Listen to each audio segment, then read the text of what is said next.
No, main headline, gamers in the army. Is a good idea. Nerds with guns. Zach Brockman reports. Man, these graphics are great. What are they running, like 4090s? 4K monitors? Enemy! Man! 800 meters southeast! Reloading! After years of burnt retinas and carpal tunnel, these new soldiers of the 69th Basement Division are following years of digital training with the real thing. Just like the simulations. Yes, these homegrown, sweat-prone heroes are in fact former gamers, now training at the tutorial base at Fort Banning, Texas. Who are we? Gamers! What do we do? Kill! After kicking Venezuelan ass in shooters for years, here these heroes can learn to do it in the real world, with real guns. I'm doing my part. We had the privilege of spending one session with the base commander. Where did you learn to game? How are you ever going to get your head up close to the monitor like that?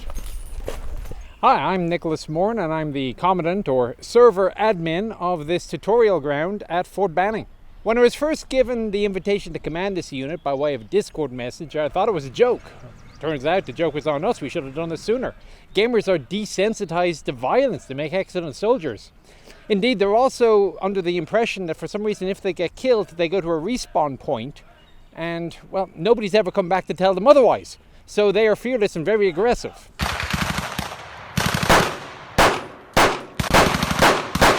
Their abilities give them great tactical flexibility, although their physical flexibility, no, not so much. More beard on the neck. Down, give me 2.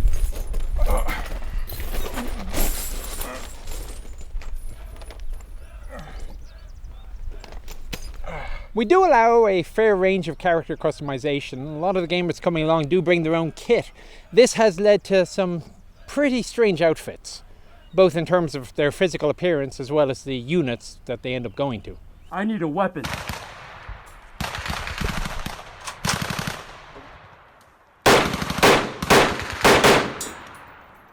So a function here at the tutorial level is really just some basic adaptation and also to see what sort of genres they're adept in. And then we will send them to the specific advanced individual training. Alright, SecDef has said that we need to increase our fitness. So the new standard is 15, that's 15 clicks. The time allowed is not changing, it's making it harder. Are we clear? Yes, sir. Alright, ready, go!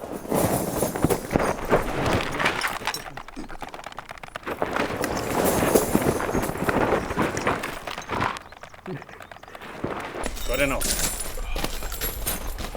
You been wearing that kit all day? Yes, sir. No deodorant? No, sir. Outstanding. The enemy had better hope they got a good working Seaburn kit. Okay, I see you've been working on that gut. Keep going. More food. Aye, sir. Oh my god. Look at you. That is Step 2 step forward. Turn around. Gentlemen, look at this. This posture is absolutely perfect. You must have spent years working on this.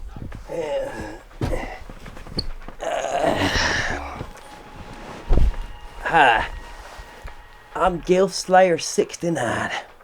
I was recently awarded and promoted for my physical aggression. Fantastic. That is what you should have The medal? Well, it's a bronze stare. For staring at my monitor for a consecutive 27 hours without moving my neck. My mother described my dedication to my profession as both disturbing and chilling. In fact, she's the one that signed me up to join the army to get me out the trailer. Yeah, sure, we have had a couple of problems with discipline. We had one guy, recall in particular, he had spent quite a few years playing Grand Theft Auto, and he caused a fair bit of trouble. Eventually, we ended up sending him to the military police. I hear he's actually doing quite well. Have I broken the rules yet? Well, day one, I forgot to take my anime body pillow out onto the range. So, my weekend pass got approved. I was ordered to go and socialize on a Saturday night. I won't make that mistake again. I take that pillow with me everywhere from now on, even onto the range. Though she does get a little dusty. I'm interrupting this comedy sketch for a quick advert break for our very own history podcast, History Bang. If you like funny history, go to Spotify and watch it now. In this episode, we did Operation Mincemeat, and Bill played the dead body. Yay! Well, you were actually found in an abandoned warehouse Wow. 2 days previously Smack. because you were a tramp who died from eating some rat poison smeared on some bread. Oh. British cuisine for Fair you. enough. Wow. You have to be quite desperate, I feel like, to... Yeah. Wow. The fact that he had bread. And he's like, I could just do with something to put on this bread. Marmalade or... Oh, what's that? I wonder what that stuff over there is. That kind of almondy smelling stuff. Yeah. Oh, that's quite nice. The rats Yummy. seem to love it. The rats seem to love it.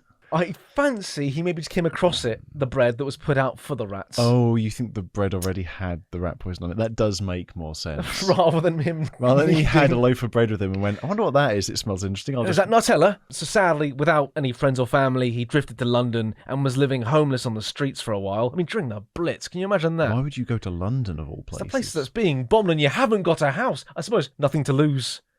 Yeah, You could claim you were bombed out, couldn't you? I suppose. Would that help you? Try and get some insurance money or something. I think you normally have to have proof of that sort of thing, don't you? I don't want to, speak bad of the dead, but he could have looted a lot. Miss, I'm lagging. Hi, my name's Soap McTavish, and I'm the SAS Rangemaster here at Fort Banning. After the success the British Army had with the Gamers program, the Americans then got in touch, and, now I'm seconded here for my second mission. Yeah, I can sprint indefinitely, Miss, I'm lagging. Dude, there's just no way, dude. This is not working for me. I need to get into my usual position, if that makes sense to you. Okay, yeah.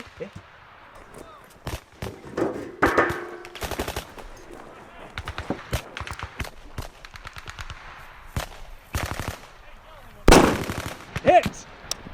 See? Now that's what I'm talking about. It's not really a gaming chair, but it'll do. Nice, keep going.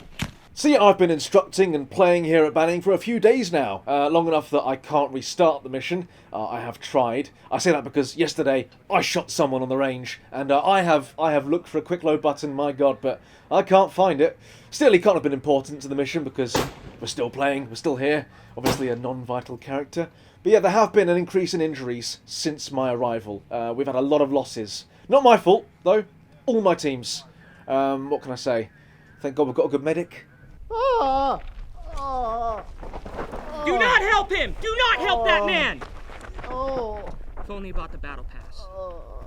Alright, fucksticks, listen up. My name's Doc. That's all you need to know. You don't talk to me. You don't answer questions. There's no such thing as a dumb question, just dumb people asking questions. Like I say, I now know what to do and say to people who get hit on the range. Simply lay down and wait to regenerate.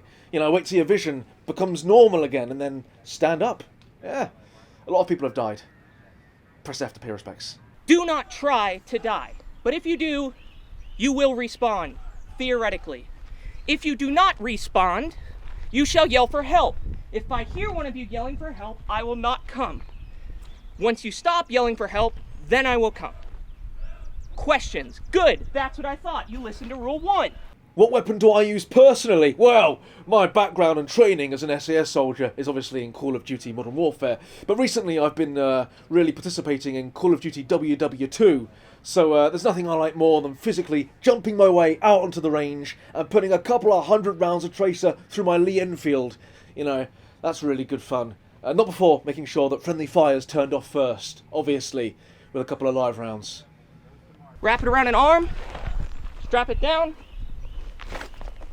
then you tighten. Cuts off all circulation. Absolutely do not put it over your neck. I think that I'm learning a lot just being here.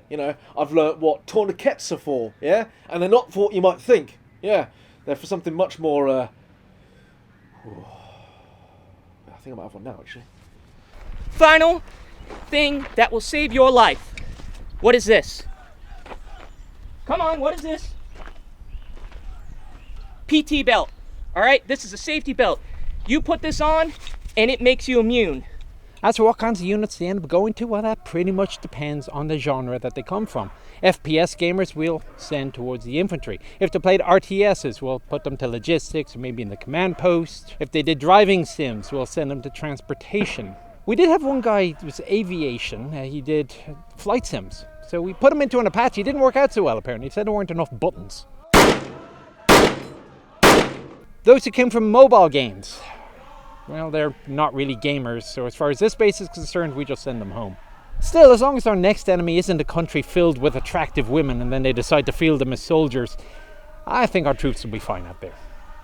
Before our war against Russia, and we are men are frozen on the front line. Turns out the enemy, they're smoking hot. Zach Brockman reports. Hello everybody, we sincerely hope you enjoyed the video. Yes, now this was another video filmed in Texas at Drive Tanks. Do you like shooting tanks or driving tanks? Well, visit Drive Tanks in Texas, Uvalde, Texas. Great people. And we'd especially like to thank these cool cats here who work for Drive Tanks, who were in this video voluntarily. Yes, that's Gabe, Dylan, Riley and Mac. You're all legends. Thank you very much for your acting skills. I'd also like to quickly point out our Field Marshal, Doc Erica, yes, here in this video, who met us in Texas and is an ex-army medic, so was more than capable of doing this part. And then, of course, I've really got to thank Nick Moron here, who I realistically didn't think would appear in this video because of his high rank in the National Guard and gravitas as a valued historian. Obviously that's before he appeared in this. He's probably lost all of those things now for appearing in it. But thank you, Nick. Again, you were also wonderful. If you want to see what Nick does on YouTube, go and type in The Chieftain. And if you want to know anything about tanks, the man knows it, okay? We also recorded a podcast with him whilst we were, in Texas with him. And what a lovely man. He's great. Very tall. And whilst I'm here thanking everybody, I would like to thank all of the members of our website. Yes, that's Squire.army. Here they are. There was actually an end-of-year giveaway on Squire.army, if you were a part of it. And, well, I can announce the winner was Ica, and Ica won a mug and a metal tea caddy and a poster. And the runners-up were Optiplex Prime and Captain Jack, and they got paper tea pouches and a poster, and they all got copies of Holdfast, because the developers wanted to give us a lot of copies, which is kind, and we gave it to people on our website. So there you are. And of course, let's thank all of our captains, shall we? That's Jack McLean, Crazy Phil, Blazing Typhoon, Royal 351, Captain Jack, Boccanator, Kevin Darling, E.E. Morel FRGS, Danny Smoochie, Evie Lewitch, Heretic Unknown, Quelky, John Pinkston, and our Colonels Brory44 and Doc Erica, who did very well today. Anyway, that was a lot of thanking, so yeah, cheerio.